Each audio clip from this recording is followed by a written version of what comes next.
सब अपनी बाइबल में खोल लें। गिनती की पुस्तक 11 अध्याय की 1 आयत उत्थे लिखिया,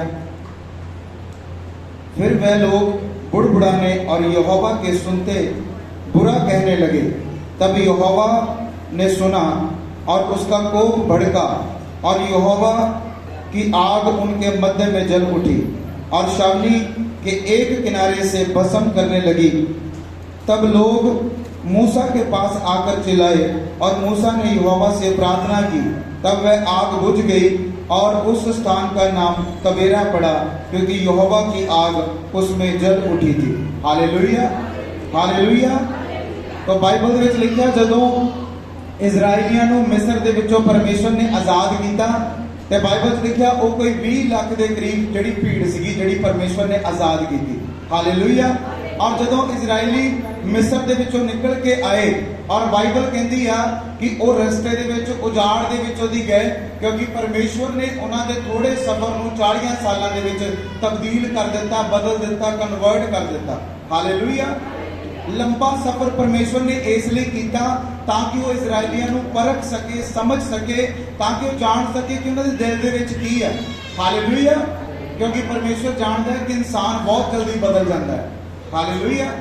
और इस करके परमेश्वर ने 40 साल का सफर जिहड़ा उन्हां दे लई निर्धारित किया कि इजरायली 40 साल उजाड़ दे विच चलणगे, जिथे जाके उन्हां दी जिंदगी दे विच बहुत सारियां मुश्किलां आईयां, परेशानियां आईयां, बहुत सारियां घटियां आईयां, जिथे परमेश्वर देखना चाहता सीगा कि इजरायलियों का विश्वास जिहड़ा है वो परमेश्वर दे उत्ते आ या फिर अपने आप दे उत्ते या फिर किसी संसारक चीज दे उत्ते।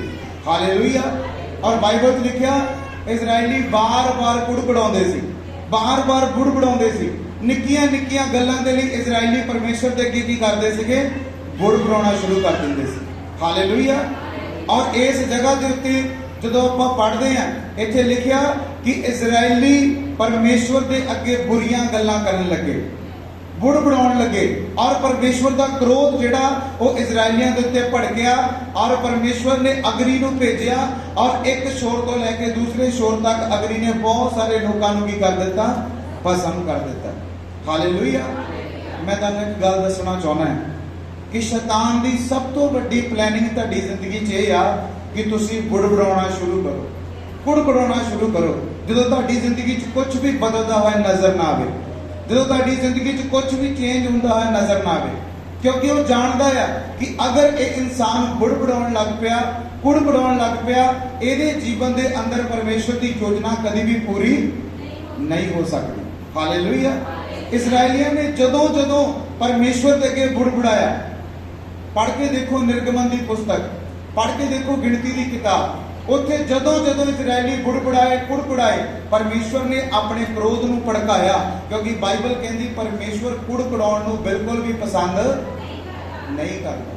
और शैतान चाहता है कि असीं कुड़कुड़ाइए, मेरे हालात इदां दे क्यों आ, मेरियां परिस्थितियां इदां दियां क्यों आ, मेरे घर च कुछ भी बदलाव क्यों नहीं हो रहा, मेरे जीवन च कुछ भी चेंज क्यों नहीं हो रहा, कुछ भी चेंज नहीं होना, मेरे बच्चे माड़े आ, मेरा हस्बैंड माड़ा आ, मेरी वाइफ माड़ी आ, मेरा माँ बाप माड़ा आ, मेरियां जरूरतां नहीं पूरियां हो रही, मेरी जॉब चंगी नहीं आ, मेरा बिजनेस चंगा नहीं आ, मैं चंगी जगह ते नहीं रहना, मेरा घर चंगा नहीं आ। जदों आपां बुड़बुड़ाउने कुड़कुड़ाउने आ ते शैतान उस समय वो खुश होता है, क्योंकि वो जानता कि परमेश्वर की योजना इन्हां दी जिंदगी च पूरी नहीं हुई। हालेलुया। हर बार जदों जदों इजरायली बुड़बुड़ाए, बाइबल च लिखिया परमेश्वर कहता तेरे मुंह दे विच जीवन आ और तेरे मुंह दे विच की आ, मौत आ। Hallelujah, hallelujah. असीं ये समझना है कि कई बार जिहड़ी देर साडी जिंदगी च लगदी आ कि असीं प्रभु चाहें और साडा काम नहीं हो पा रहा, देर लग रही है या कुछ बदलाव नहीं हो रहा, ਉਹਦੇ ਪਿੱਛੇ रीजन जानना है। क्योंकि बाइबल कहती मंगो तो ਤੁਹਾਨੂੰ ਦਿੱਤਾ ਜਾਏਗਾ, अगर मंगण ते नहीं मिलिया तो खोजना शुरू करो कि क्यों नहीं मिल रहा, ਉਹਦਾ रीजन ਲੱਭੋ क्यों नहीं हल हो रहा, ਉਹਦੀ तह तक जाओ कि क्यों मेरी जिंदगी च हाले तक काम नहीं होया, दी वजह की है। हालेलुया। इजरायली की कर रहे सीगे, परमेश्वर की गल नूं अणदेखिया करके शैतान की गल ते मन ला रहे सी। हालेलुया। परमेश्वर ने की उन्होंने कहा, कहता मैं तुहानूं कनान दे विच लैके जावांगा, जिथे दुध ते शहद दियां की वगदियां नदियां वगदियां। ਤੇ ਇਜ਼ਰਾਈਲੀ ਕਨਾਨ 'ਚ ਜਾ ਰਹੇ ਸੀ ਕਿ ਨਹੀਂ ਜਾ ਰਹੇ ਸੀ? ਹਾਲੇਲੂਇਆ। ਉਹ ਜਾ ਰਹੇ ਸੀ, ਪਰ ਕਨਾਨ ਦਾ ਸਫ਼ਰ 40 ਸਾਲਾਂ ਦਾ ਸੀਗਾ।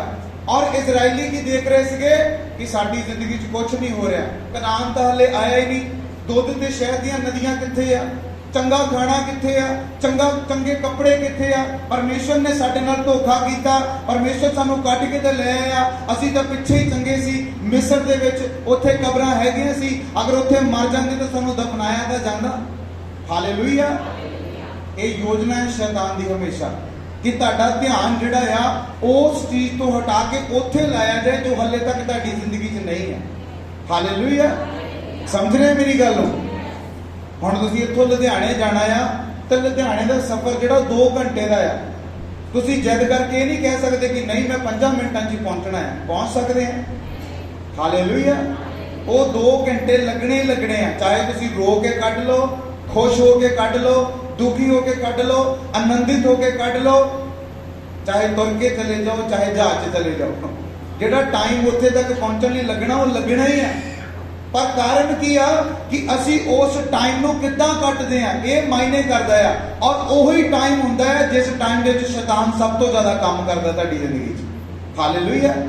ਜਿੱਥੇ ਉਹ ਤੁਹਾਨੂੰ ਕੁੜਕੁੜਾਹਟ 'ਚ ਲੈ ਕੇ ਜਾਂਦਾ, ਉਹਨੂੰ ਪਤਾ ਆ ਕਿ ਇਹ ਤੁਰ ਪਿਆ, ਇਹਦਾ ਦਰਸ਼ਨ ਹੈ ਕਿ ਇਹਨੇ ਲੁਧਿਆਣੇ ਜਾਣਾ ਹੈ, ਔਰ ਇਹਨੇ ਪਹੁੰਚ ਹੀ ਜਾਣਾ 2 ਘੰਟਿਆਂ ਬਾਅਦ। ਚਾਹੇ ਡਿੱਗ ਕੇ ਜਾਵੇ, ਚਾਹੇ ਪਰੇਸ਼ਾਨ ਹੋ ਕੇ ਜਾਵੇ, ਦੁਖੀ ਹੋ ਕੇ ਜਾਵੇ, ਇਹਨੇ ਪਹੁੰਚ ਹੀ ਜਾਣਾ। ਪਰ ਉਸ ਤੋਂ ਪਹਿਲਾਂ ਇਹਨੂੰ ਖਰਾਬ ਕਰਨ ਦੀ ਕੋਸ਼ਿਸ਼ ਕਰੀਏ ਤਾਂ ਕਿ ਇਹ ਆਪਣੇ ਸਫ਼ਰ ਨੂੰ ਆਪ ਹੀ ਖਤਮ ਕਰ ਦੇਵੇ ਕਿ ਮੈਂ ਨਹੀਂ ਜਾਣਾ। ਸਮਝ ਰਹੇ ਮੇਰੀ ਗੱਲ ਨੂੰ? ਹਾਲੇਲੂਇਆ। ਆਪ ਹੀ ਖਤਮ ਕਰ ਦੇਵੇ, ਕਹੇ ਨਹੀਂ ਮੈਂ ਨਹੀਂ ਇਸ ਸਫ਼ਰ ਨੂੰ ਪੂਰਾ ਕਰਨਾ। ਕੁੜਕੁੜਾਹਟ ਦੇ ਵਿੱਚ ਆ ਜਾਵੇ, ਕੁਝ ਨਹੀਂ ਹੋ ਸਕਦਾ, ਕੁਝ ਨਹੀਂ ਬਦਲਣਾ, ਕੁਝ ਨਹੀਂ ਚੇਂਜ ਹੋਣਾ। ਹਾਲੇਲੂਇਆ। ਇਹ ਬ੍ਰਦਰ ਦੇ ਘਰ ਜਦੋਂ ਅਸੀਂ ਗਏ ਕੱਲ, ਇਹ ਬ੍ਰਦਰ ਦੱਸ ਰਹੇ ਸੀ, ਇਹ ਕਹਿੰਦੇ ਮੈਂ ਬਹੁਤ ਜਗ੍ਹਾ ਤੇ ਗਿਆ, ਬਹੁਤ ਜਗ੍ਹਾ ਦੇ ਉੱਤੇ ਜਾ ਕੇ ਮੈਂ ਆਪਣੀ ਮਿਹਨਤ ਕੀਤੀ, ਕਸ਼ਟ ਕੀਤਾ, ਬਹੁਤ ਸਾਰੀਆਂ ਕਹਿ ਲਓ ਜੋ ਗੱਲਾਂ ਇਹਨਾਂ ਨੂੰ ਚਾਹੀਦੀਆਂ ਸੀ ਇਹਨਾਂ ਨੇ ਆਪਣੇ ਵੱਲੋਂ ਕੀਤੀਆਂ, ਪਰ ਕੁਝ ਵੀ ਹੱਲ ਨਹੀਂ ਮਿਲਿਆ।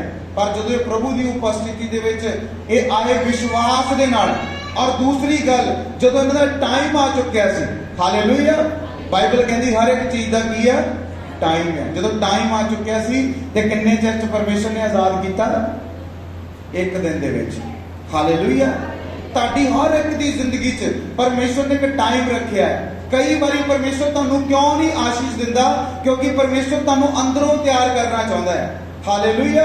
ਔਰ ਥੋੜੇ ਟਾਈਮ ਲਈ ਪਰਮੇਸ਼ਰ ਤੁਹਾਨੂੰ ਐਸੇ ਪ੍ਰੋਸੈਸ ਦੇ ਵਿੱਚ ਪਾਉਂਦਾ ਆ ਜਿਹੜਾ ਪ੍ਰੋਸੈਸ ਤੁਹਾਨੂੰ ਦੁੱਖ ਭਰਿਆ ਲੱਗਦਾ ਹੈ। ਤੁਹਾਨੂੰ ਲੱਗਦਾ ਨਹੀਂ ਕਸ਼ਟ ਹੋ ਰਿਹਾ, ਮਿਹਨਤ ਕਰਨੀ ਪੈ ਰਹੀ, ਮੇਰੇ ਤੋਂ ਚੱਲ ਨਹੀਂ ਹੁੰਦਾ ਪਵਿੱਤਰਤਾ ਦੇ ਨਾਲ।